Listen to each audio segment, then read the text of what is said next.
Hello and welcome to my channel. I hope you enjoy the story. This was written by a real human. So please leave a like if you enjoy it to help the channel and subscribe for future content. It's free.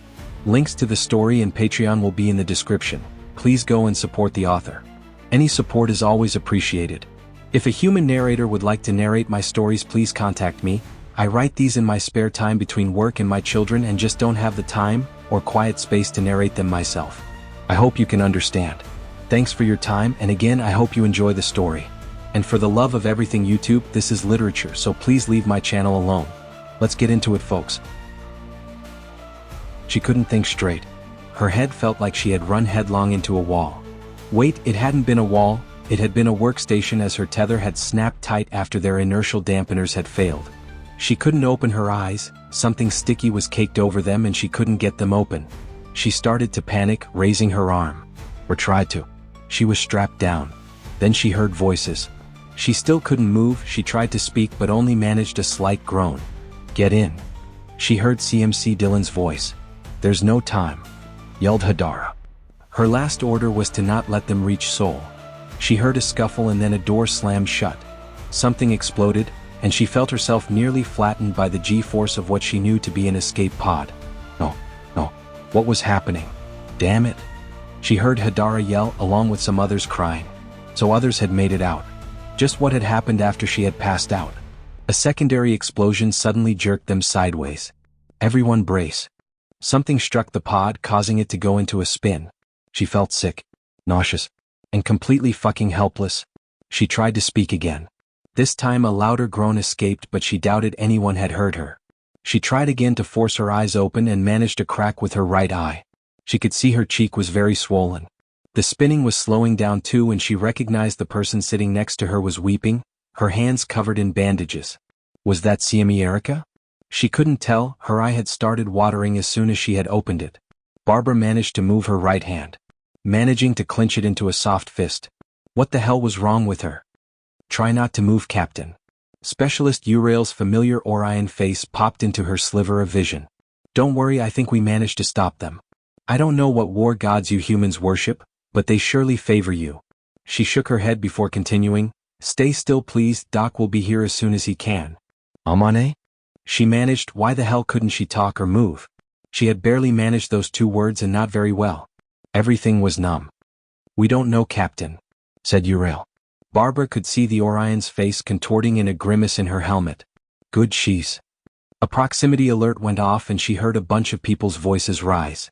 She couldn't discern the rest of Uriel's words over the sudden octaves of the collective voices, but Dr. Sarn's face briefly came into view. He gently opened her right eye and shined a small light back and forth. Then he was gone from her small frame of vision. She felt a small prick as the doctor injected her with something in her neck. Then he came back into her view. He was saying something. What was it? He looked like he was the Walking Dead. Of course, she could only see him vaguely through one damp eye barely open. How many wounded had Doc seen since the start of the battle for Sol?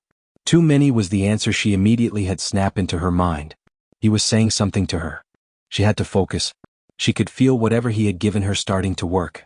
She could almost see it working as her cheek seemed to be less swollen than it was a few moments ago. She could almost make it out. She just had to focus harder. Been flung into Earth's gravity well. The tug tried to catch us, but it's going to get rough, Captain. Please try not to clinch up, it will cause more damage to your spine. Or what? Spine? No time for that. The pod's interior grew brighter and brighter as it began to buck. She could hear the anti-grav engines start whining as they exerted their maximum thrust to slow them down. Only a few moments after that the pod jerked violently, slowed drastically by a large parachute that had popped open once the onboard sensor had indicated atmosphere. The pod still slammed into the ground hard. Not as hard as ODT pods, but hard enough. Barbara felt her body jerk, a searing fire burning through her before she lost consciousness. Her eyes snapped open. She was staring at a light. Why was it so bright? And cold. It was so cold. What happened to her other eye? It wouldn't open. "Captain Barbara Thornton, can you hear me?" came a soft female voice. "Blink for me if you can." The voice seemed to be above her, but all she could see was the light. She blinked a couple of times just to make sure. What was happening? Good. "Before we begin, I'm required to inform you are on Earth, specifically at the San Francisco Medical Research and Development Center. Your parents have been informed of your condition and will be on their way as soon as possible. We need your permission to go any further, so we woke you. I'm sorry, your spine was fractured and in the process of repairing it, your nanites took some damage, probably caused by the massive EMP burst. We can repair it, but it's going to require your permission to proceed. She paused, and Barbara heard a man clear his voice from the other side of her. Sir, she heard the woman say and could tell she stepped away. Hello, Captain Thornton. I'm Dr. Yarsacho. I am sorry we couldn't meet under better circumstances. I will now explain to you what the problem is, and how we intend on fixing it if you'll allow it. The man leaned forward, blocking the light enough for her to make out his brown eyes.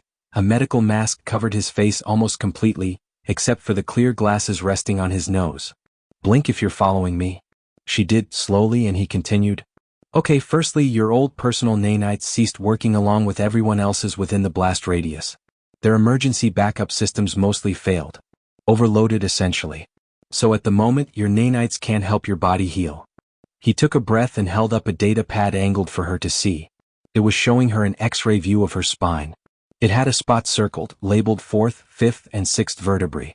She could see they looked like one solid piece of bone instead of 3. As well, your left shoulder, jaw, cheek, and eye socket was fractured. We could not save your eye, ma'am, I'm sorry.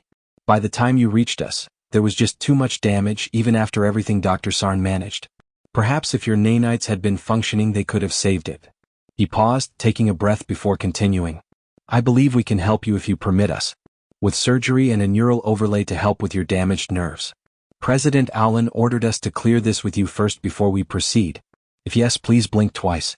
Time is of the essence here, and I've been told regardless of your decision we are to respect it. If however you don't receive the overlay in time, I'm afraid your condition will remain permanent. She stared at him for a moment, processing his words. So they could help her, but the president had ordered them to clear it with her first? She grudgingly admitted she was starting to like him, even though she hadn't voted for him. She blinked twice, slowly, deliberately. She was being honest with herself. The thought of being paralyzed scared the shit out of her. If there was any chance of fixing her spine, she would take it. Even if she had to deal with this neural overlay thingy. Okay, then are we free to proceed with the recommended procedure?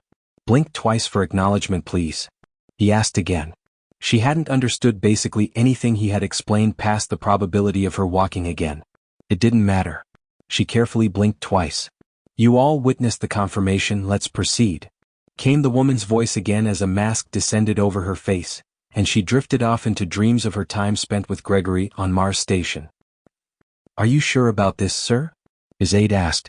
President Allen looked at the report. The operation had been a success.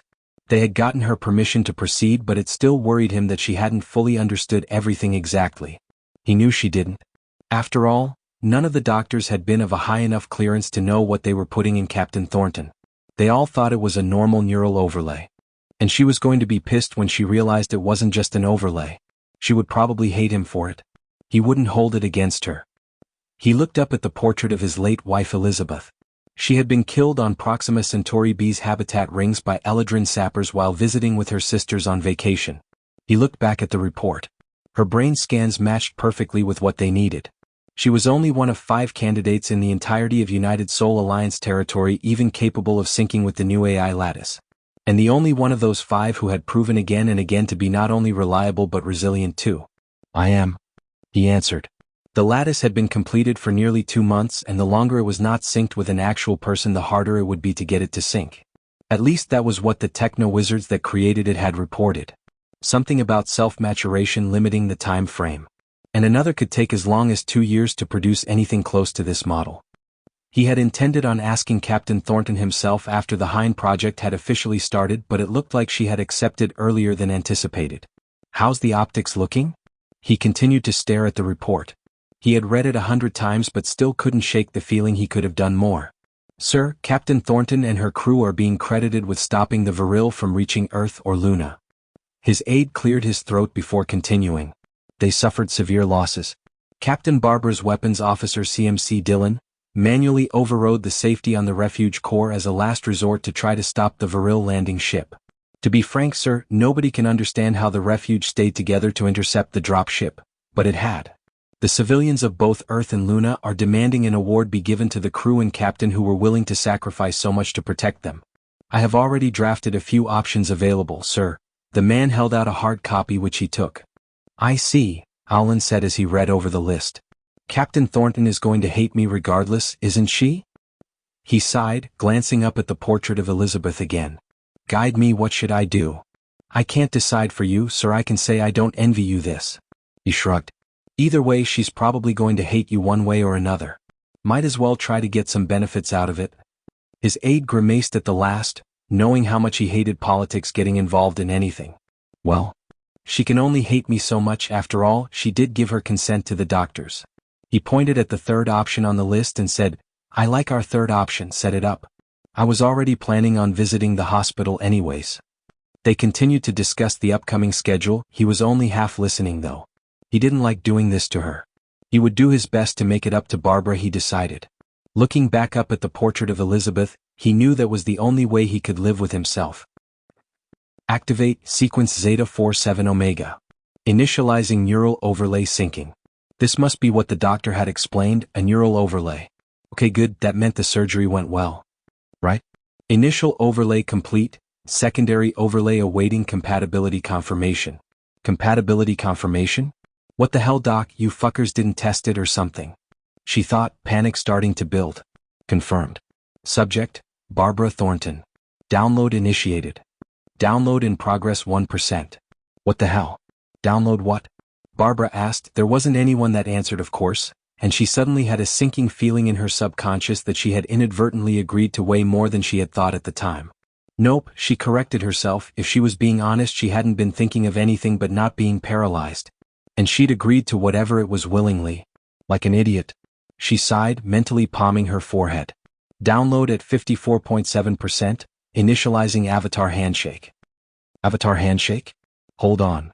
This sounded more like a fucking Navy R&D blacklist project you heard whispers about but never anything solid.